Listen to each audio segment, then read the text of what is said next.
अच्छा जी, ये हमारा आज का जो सेशन है, जैसे सर ने डिटेल में बता दिया आपको कि मसलन इसमें हमने आपको जनरल गाइडलाइंस देनी है कि कैसे आप लोगों ने अपनी प्रिपरेशन करनी है पीपीएससी के लिए, एफपीएससी के लिए, या कुछ केपीके के स्टूडेंट हैं तो केपीपीएससी के लिए।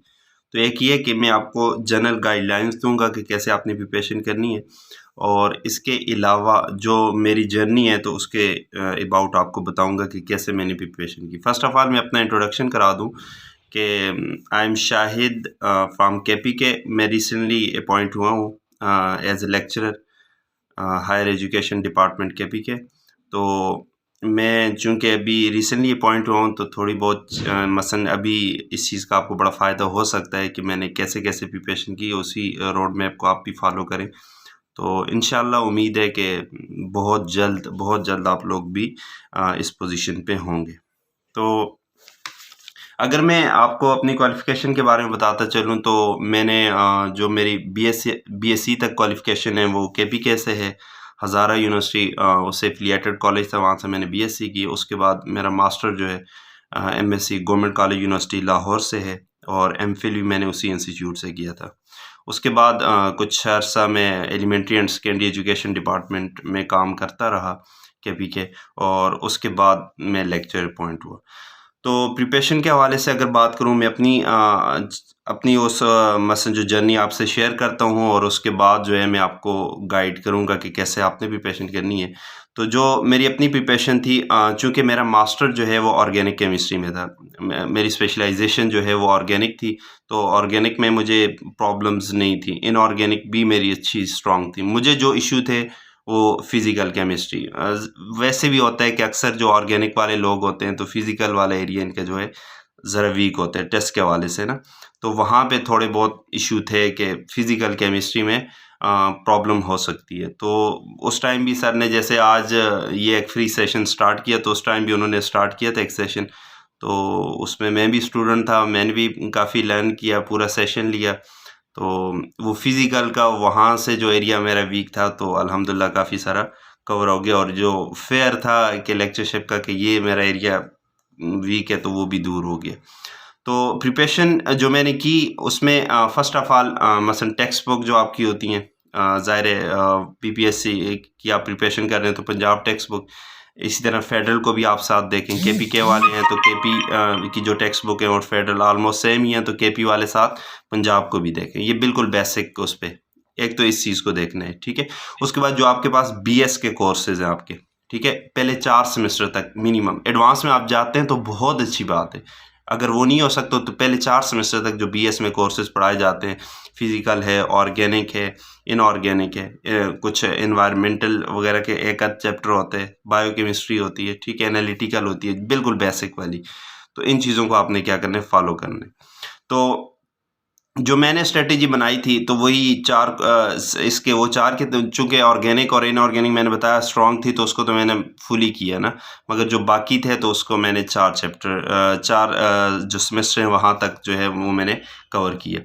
इसमें बच्चों जो मैंने बुक्स फ़ॉलो की थी तो उसमें एक तो ये टेक्स्ट बुक मैंने आपको बता दी। उसके अलावा इनऑर्गेनिक के लिए ज़फ़र इकबाल साहब की बुक मैंने फ़ॉलो की थी, और उसके साथ चौधरी सनाउल्लाह साहब की एक बुक आती है इनऑर्गेनिक की, बड़ी अच्छी है। वो भी फॉलो की थी। इसके अलावा फिज़िकल के लिए सर ने रिकमेंड की थी बीएस बाल, और उसके जो एक्सरसाइज के लास्ट में एमसीक्यूज़ है ना उसको लाजमी देखना है। चैप्टर आपने पढ़ा, उसके एमसीक्यूज़ किए तो फिर आपको पता चल जाता है कि आपको चैप्टर जो है इसमें कितनी चीज़ें आपको आती हैं, तो वो आपने लाजमी करनी है, ठीक है। बीएस बाल फिज़िकल वहाँ से आपकी काफ़ी कवर हो जाती है। और ऑर्गेनिक की बात करें तो ऑर्गेनिक के लिए एम यूनस की एक बुक है, और उसके अलावा आपके पास बीएस बाल की बुक है ऑर्गेनिक के लिए, बड़ी अच्छी बुक्स हैं। तो इससे आप करें तो आपके बीएस के कोर्सेज कवर हो जाते हैं। तो ये तो हो गया आपका सिलेबस, आपने कैसे कवर करना है। उसके अलावा जो एमसीक्यूज़ वगैरह की प्रैक्टिस है। अच्छा, इससे पहले मैं एक बात आपको बता दूं कि जितनी चीज़ें आप पढ़ते हैं ना, आपने एक बुक पढ़ी फिर दूसरी पढ़ी, एक पढ़ी जब दूसरी पढ़ी पहला वाला उड़ गया, ये चीज़ नहीं होनी चाहिए। आपने जो चीज़ पढ़नी है उसके अपने हैंड रिटन नोट्स बनाने। अक्सर हम कह रहे होते हैं ना, यार वो नोट्स मैं डाउनलोड कर लूँ या आप अपने नोट्स भेज दें। नहीं, आपने अपने नोट्स बनाने हैं, ठीक है। ये 17 स्केल की जॉब है तो गप नहीं है, ज़ाहिर है इसको आपने टाइम देना होगा, आपने बहुत सारी सेक्रीफाइस करनी होंगी चीज़ें, तब आपको ये मिलेगी, ठीक है। बिल्कुल एक मोटिवेट होके एक आपने रूटीन में काम करना होगा। उसके बाद मसलन जो चीज़ आप पढ़ें आपके पास नोट होनी चाहिए। क्यों नोट होनी चाहिए? ताकि आप बाद में दोबारा बड़ी बड़ी बुक्स को फॉलो ना करें, बल्कि आपके पास नोट्स बने होंगे तो आप उनको बड़े आसानी से रिवाइज कर सकेंगे। मैं बात कर रहा था एमसीक्यूज प्रैक्टिस की। क्योंकि हमारा ये जो टेस्ट होते हैं वो ज़ाहिर एमसीक्यूज होते हैं। टॉपिक तो हमने पढ़ लिया, अंडरस्टैंड भी कर लिया, उसके बाद आपने एमसीक्यूज प्रैक्टिस करनी है। जो चैप्टर आपने पढ़ने हैं उसकी एमसीक्यूज की आपने क्या करनी है, साथ साथ प्रैक्टिस करनी है, ताकि आपको पता चले कि किस टाइप के क्वेश्चन पूछे जा सकते हैं, ठीक है। तो उसके लिए जो हमारे पास वो हैं, जैसे एंट्री टेस्ट की बुक्स आती हैं, किट्स वगैरह की अच्छी बुक होती है, उसको देख लें। ऑनलाइन बहुत सारा मटेरियल अवेलेबल है, हर चैप्टर पे 100 के हिसाब से एमसीक्यूज आपको अवेलेबल हैं। जैसे कुछ वेबसाइट हैं जो मैंने फॉलो की थी, एग्ज़ाम विदा एक बड़ी अच्छी वेबसाइट, मैं तो इसी को रिकमेंड करता हूँ, बहुत अच्छी है।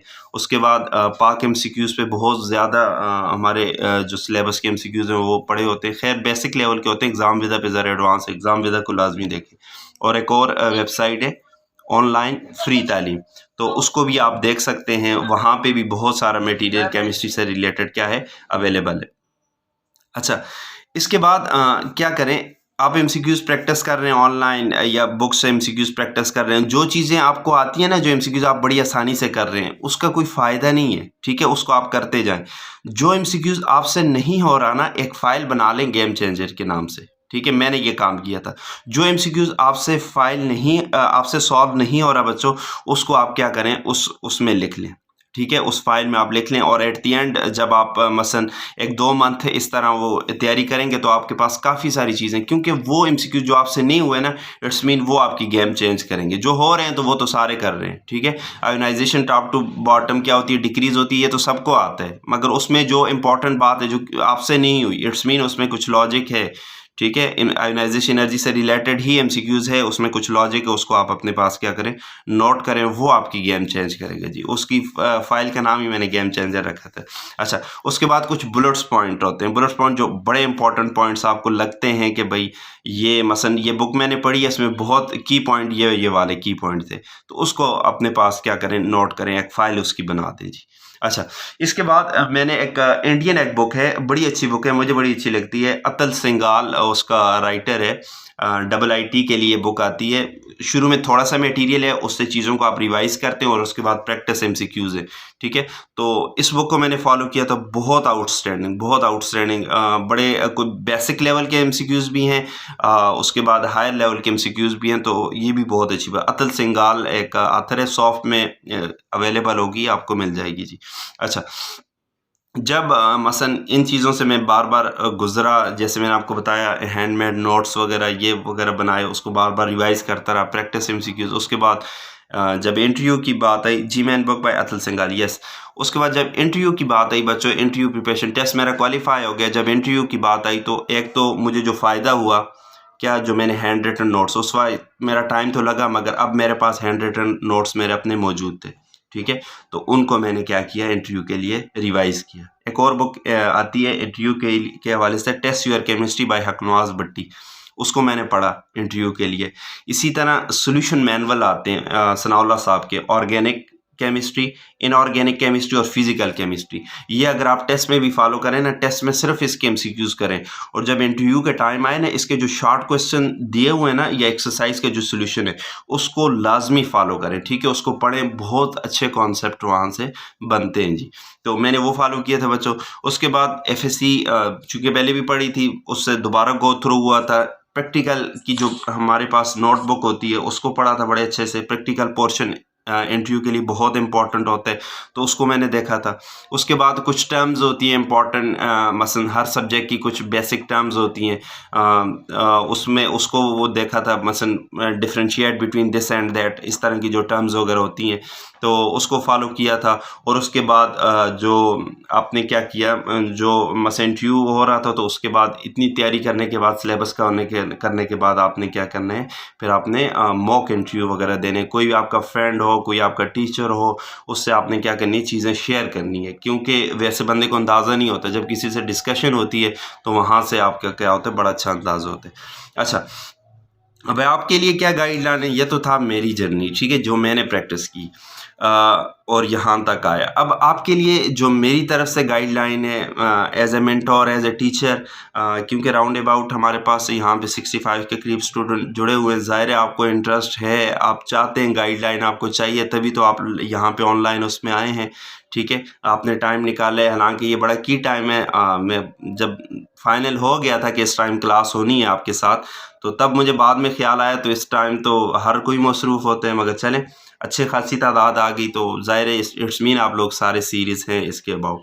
तो आपके लिए जो मेरी गाइडलाइन है बच्चों, आपने क्या करना है, एक तो फर्स्ट ऑफ ऑल अपने सिलेबस डिज़ाइन करना है जी, ठीक है, कि आपने पीपीएससी के लिए पढ़ना है, एफपीएससी के लिए, केपीपीएससी के लिए, तो आपने कौन सा सिलेबस फॉलो करना है। एक बड़ा अच्छा सिलेबस सर ने डिज़ाइन किया हुआ है। हमारा जो ऑनलाइन सेशन चल रहा है उसमें हम उसी सिलेबस को करा रहे हैं, ठीक है, तो ऑलमोस्ट डन है, इस मंथ के लास्ट तक वो हो जाएगा, फाइनल हो जाएगा।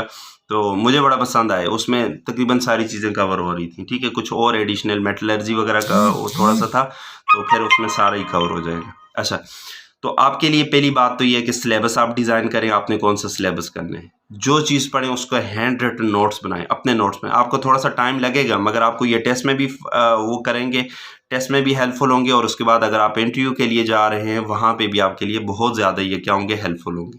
अपने नोट्स बनाएं। उसके बाद जो नेक्स्ट वो है, आप क्या करें, रिवीजन लाजमी करें जी। नोट्स आपने बना लिया, सिलेबस मसलन पहला टारगेट आपका ये होना चाहिए कि मैं 1 मंथ में, 1.5 मंथ में ये सारा सिलेबस में क्या करूँगा, कवर करूँगा, ठीक है। उसके बाद आपने क्या करना है, उन चीज़ों को रिवाइज करना है, और मज़ीद जो पॉइंट्स आपको मिलते हैं उसी उसमें क्या करें, नोट्स में उसको ऐड करते जाएँ। आपने रिवाइज करने के बाद जो थर्ड आपका इम्पॉर्टेंट वो है, आपने एमसीक्यूज़ प्रैक्टिस करनी है। एमसीक्यूज़ प्रैक्टिस के लिए मेरी एक बात याद रखें लाजमी, और आपके जो अपने स्टूडेंट होंगे उनको भी ये सजेस्ट करें, हमेशा ऐसे एमसीक्यूज़ न सेलेक्ट करें, उनकी प्रैक्टिस ना करें जिनके लास्ट में सिर्फ ये दिया होता है कि पहले में ए है, दूसरे में सी है, चौथे में फलाना है। ये नहीं है। जिस एमसीक्यूज़ के साथ उसकी की होगी, उसकी सोल्यूशन मैनुअल होगा, ठीक है, उसकी सोल्यूशन एमसीक्यूज़ फलाने में ए है तो ए क्यों है, उसके साथ उसकी डिटेल दी होगी। ऐसे एमसीक्यूज़ आप क्या करें, प्रैक्टिस करें, ताकि अगर उसमें कुछ और पॉइंट्स हो या आपको नहीं भी आता तो आप उसकी एक्सप्लेनेशन तक पहुंच जाइए। या जो आंसर है क्यों है, आंसर को आपने याद नहीं करना, उसको अंडरस्टैंड करना है, उसको सीखना है कि फलाने का आंसर ये था तो क्यों था, दूसरे तीनों ऑप्शन नहीं थे तो क्यों नहीं थे। इस बारे में आपको पता होना चाहिए, ये बात आपने लाजमी नोट करनी है जी। अच्छा, उसके बाद आपके मसलन पीपीएससी का आप कर रहे हैं तो पीपीएससी के पास पेपर आप देखें, एफपीएससी का आप टेस्ट दे रहे हैं तो उसके पास पेपर देखें, केपीपीएससी का आप कर रहे हैं तो उसके पास पेपर देखें। यूट्यूब पे बहुत सारे अवेलेबल हैं जी, हमने भी सॉल्व किए हुए हैं, तो आप वहाँ से उन पास पेपर को देखें ताकि आपको आइडिया हो कि किस टाइप का पेपर आपका बन के आता है। आपने तैयारी पूरी करनी है, उस पेपर को जस्ट नहीं फॉलो करना। एक लास्ट टाइम एक हुआ था पंजाब में 2017 वाला, ये कौन सा टेस्ट बड़ा ईजी था, मगर 2020 वाला बिल्कुल उसके बरक्स था। तो इस वजह से मैं कह रहा हूँ आपने सिलेबस फॉलो करना है, टेस्ट को देखना है जस्ट आइडिया लेने के लिए कि किस टाइप का आपका टेस्ट होता है जी। अच्छा, उसके बाद बच्चों अपनी रूटीन आपने अपनी सॉरी आपकी बात इंटरप्ट कर रहा हूँ जी सर। बेटा ये जब मीटिंग एंड हो जाए ना तो आपने इसी लिंक से दोबारा ज्वाइन कर लेना है, ठीक है। ओके, तो आपने क्या करना है बच्चों, अपनी रूटीन बनानी है, अपना टाइम टेबल बनाना है, ठीक है। आपको पता होना चाहिए कि आपके कौन सा एरिया वीक है, जो एरिया वीक है उसको ज़्यादा टाइम दे, जो स्ट्रांग एरिया है उसको कम टाइम दे, उससे भी काम आपका हो जाएगा, ठीक है। जो आपकी एक्स्ट्रा एक्टिविटीज़ होती है, मसलन जब तक आप किसी जगह पे नहीं पहुंचे रहे, किसी पॉइंट पे नहीं पहुंचे, किसी मंजिल पे नहीं पहुंचे ना, जो एक्स्ट्रा एक्टिविटीज़ हैं इनको रिड्यूस करें जितने कर सकें। ये बेगानी शादी में अब्दुल्ला दीवाना, ठीक है, ये फ्री की शादियां वगैरह, इवेंट्स वगैरह, ये सोशल मीडिया, इनको रिड्यूस करें जितना पॉसिबल हो, ठीक है, क्योंकि आपका एक टारगेट है, आपने उसको जब तक अचीव नहीं किया ना, ये एक्स्ट्रा एक्टिविटीज़ में ना पड़े, ठीक है। जब हो गया तो तब बड़ी लाइफ पड़ी है, आप बाद में भी अच्छे खासे टिकटॉकर बन सकते हैं, सब कुछ हो सकते हैं जी। अच्छा, अपने आप को मोटिवेट रखें। ऐसे लोग जो आपको डीमोटिवेट करते हैं उनसे दूर रहें। मसलन कहते हैं ना ये आपसे नहीं होगा, आप नहीं कर सकते। यकीन जाने जो केपी कैसे हैं उनको पता होगा, मानसेरा से आगे उगी, उगी से आगे शेरगढ़, शेरगढ़ नमशेरा, बहुत ही एक छोटा सा गाँव, बड़ा बैकवर्ड एरिया सा है मेरा, वहाँ से मैंने किया तो आप लोगों के लिए बड़ा आसान है, बड़ी अपॉर्चुनिटीज़ है आपके लिए जी। अच्छा, तो ऐसे लोग जो आपको डीमोटिवेट करते हैं उनसे दूर रहें, अपने आप को हमेशा मोटिवेट रखें। मोटिवेशन का तरीकाकार है कि ना बच्चों, आपने तैयारी ऐसी करनी है कि आपने टॉप 3 में आना है, दैट्स इट। ठीक है, टॉप 3 में आपने आना है, टॉप 3 में आप नहीं भी आए ना आपकी सिलेक्शन हो जाएगी फिर। ठीक है, मसलन आपने तैयारी इस हिसाब से करनी है कि भाई मैंने टॉप 3 में आना है जी, फर्स्ट सेकंड थर्ड, इसमें मैंने किसी एक पोजीशन पे आना है, इतना मैंने स्कोर करना है। तो ये एक बेस्ट स्ट्रेटेजी है अपने आप को मोटिवेट रखने की, और फिर आप स्टडी भी उसी हिसाब से करोगे।